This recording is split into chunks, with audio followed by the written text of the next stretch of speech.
Korku Hikayeleri Korku Kanalı, karanlık ve gerilim dolu dünyalara kapı aralıyor. Ürpertici hikayeler, çarpıcı efsaneler ve korkunç olaylar sizi bekliyor. En yeni korku içeriklerini kaçırmamak için kanalımıza abone olmayı ve beğenmeyi unutmayın. Korku ve gerilimle dolu bir deneyim yaşamak için hazır mısınız? Hemen şimdi abone olun ve en ürkütücü anları kaçırmayın.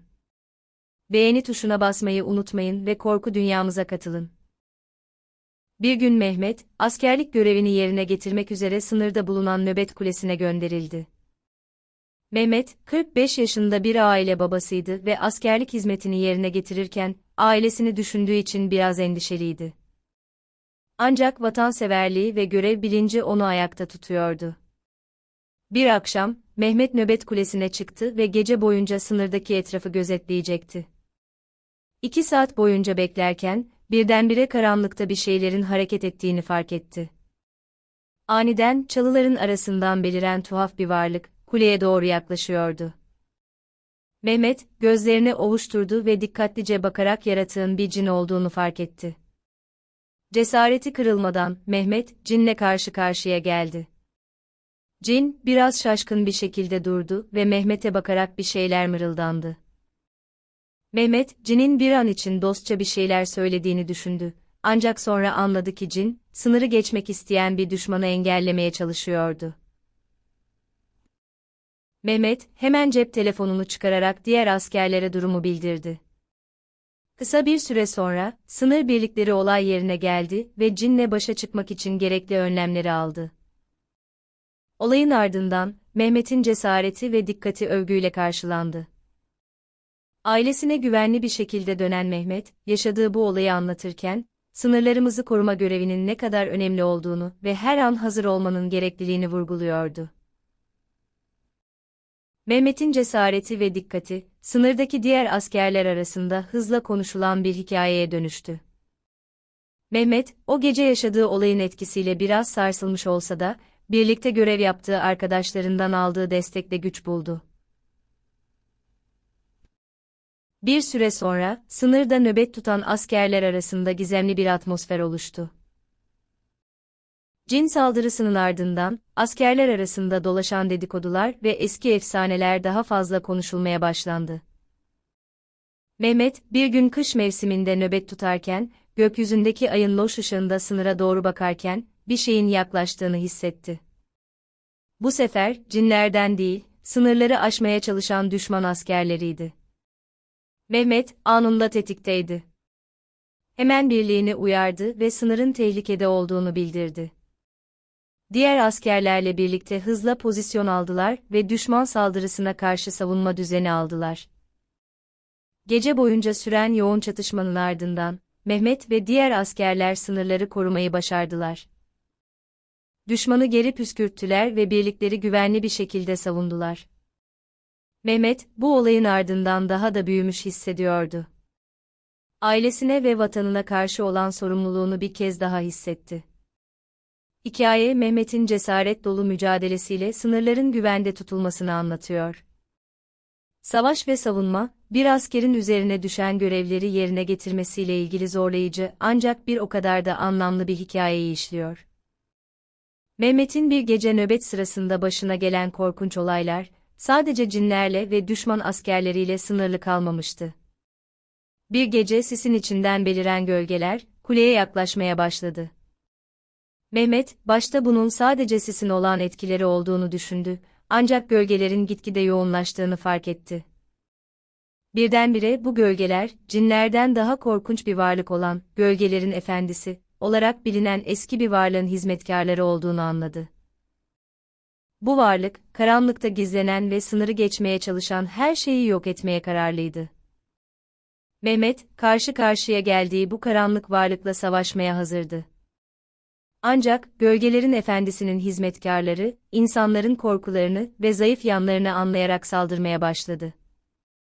Mehmet, geçmişinden gelen korkuları ve endişeleriyle yüzleşmek zorunda kaldı. Gölgelerle geçen korkunç bir gece boyunca, Mehmet hem fiziksel hem de zihinsel olarak büyük bir mücadele yaşadı. Ancak, içindeki vatanseverlik ve ailesine olan sevgi, ona güç verdi. Sonunda gölgelerin efendisinin hizmetkarları püskürtüldü. Ancak Mehmet bu deneyimden derin izlerle ayrıldı. O günden sonra Mehmet'in nöbet kulesinde geçirdiği zamanlar daha da karanlık ve gizemli hale geldi. Anlattığına göre olayın ardından bazen hala sisin içinde gölgeleri hissediyor ve geçmişinin hayaletleriyle yüzleşmek zorunda kalıyordu. Bu korkunç gece Mehmet'in yaşamındaki sıradışı ve dehşet verici bir döneme dönüştü.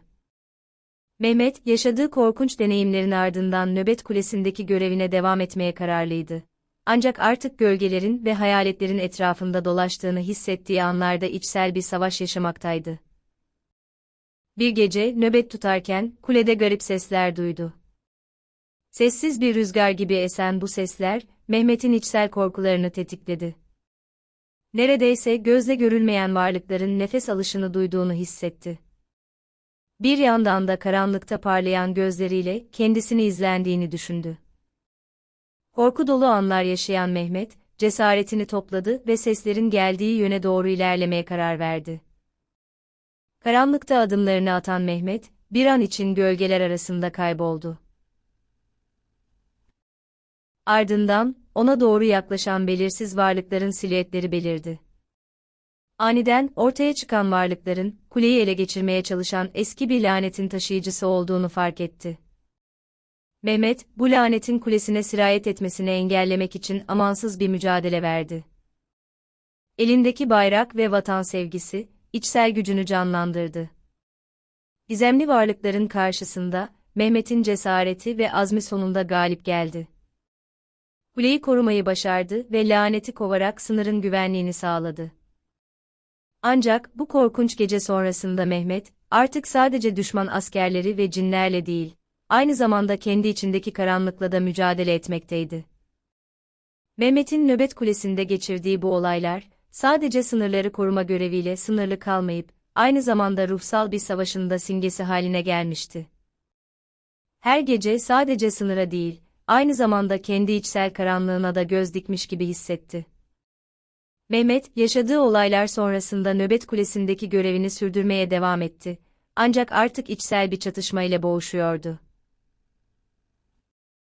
Gece geçtikçe kulede yankılanan garip sesler ve hayaletimsi görüntüler, Mehmet'in zihnini kemiriyor, uykusuz geceler geçirmesine sebep oluyordu.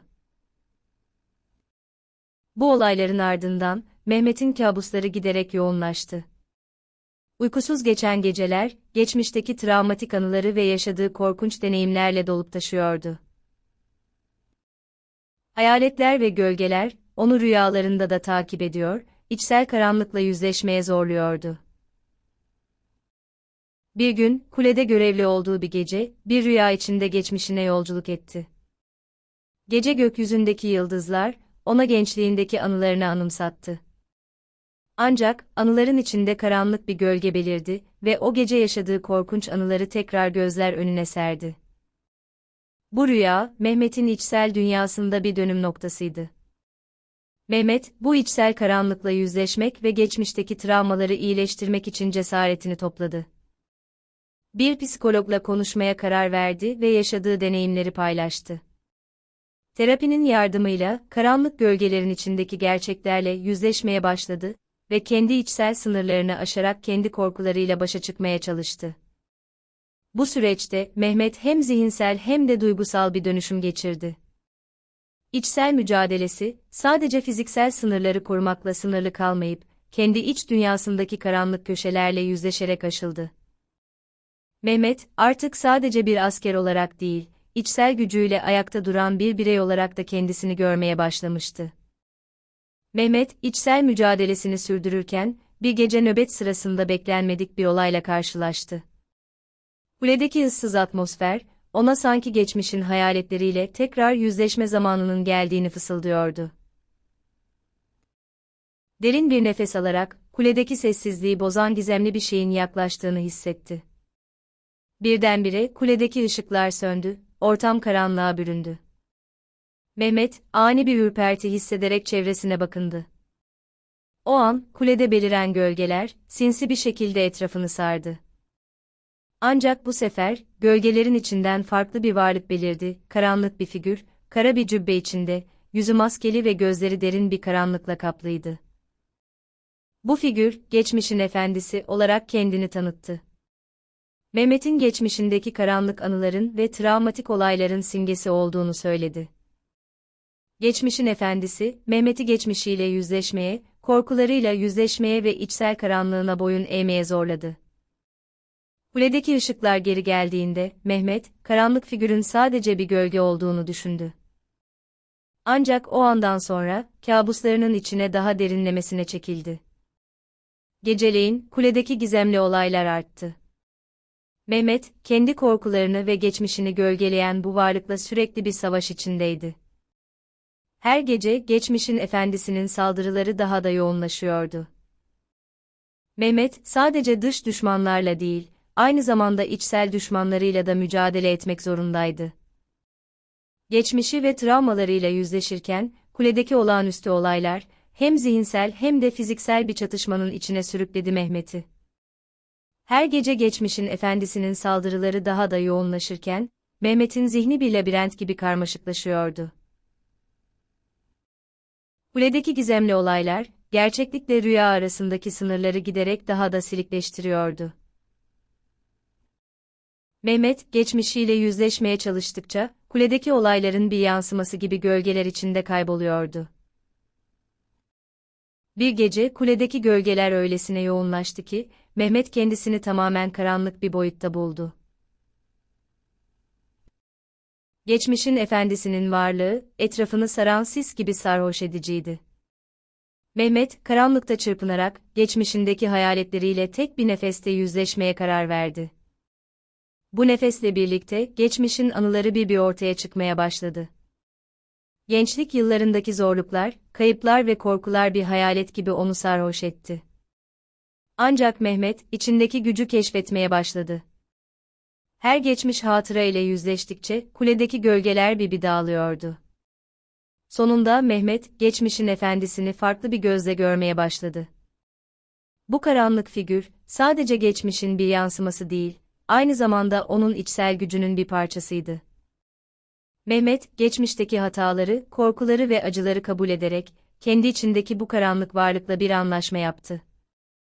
Kuledeki olaylar yavaşça sakinleşti ve geçmişin efendisinin saldırıları durdu. Mehmet, içsel mücadelesini kazanmış ve geçmişin gölgelerinden kurtulmuştu. Artık sadece bir asker değil, aynı zamanda kendi içsel karanlığıyla barış yapmış bir adam olarak kulesinde nöbet tutmaya devam etti. Geçmişiyle yüzleşmenin ve içsel gücünü bulmanın, karanlıkla dolu her gecenin ardında bir aydınlık getirdiğini anlamıştı. Mehmet, kuledeki içsel mücadelesini kazandığını düşünerek rahatlamıştı, ancak geçmişin efendisinin asıl niyeti hala belirsizdi. Bir gece kulede yine gizemli olaylar başladı. Ancak bu sefer, geçmişin efendisinin varlığı daha belirgin ve tehditkar hale gelmişti. Mehmet, kulede dolaşan karanlık gölgelerin ardında, geçmişin efendisinin güçlenmiş bir formunu fark etti. Figür, kara cübbesini çıkararak yüzünü ortaya çıkardı ve yüzü, Mehmet'in kendi yüzüyle birebir aynıydı. Bu korkunç an, geçmişin efendisinin aslında Mehmet'in kendi içsel karanlığından beslendiğini ortaya koydu. Geçmişin efendisi, Mehmet'e geçmişinin ve içsel korkularının bir yansıması olduğunu söyledi. Mehmet, onunla yüzleşirken, kendi ölümünün kaçınılmaz olduğunu fark etti. Geçmişin hataları, yaşadığı travmalar ve içsel karanlık, onun sonunu getirecekti. O gece, kulede bir çatışma başladı. Mehmet, geçmişin efendisine karşı savaşmak zorundaydı, ancak her darbe kendi içsel karanlığına karşıydı.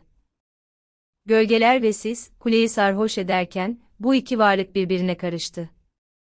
Sonunda, kule sessizleşti ve sadece bir gölge geride kaldı.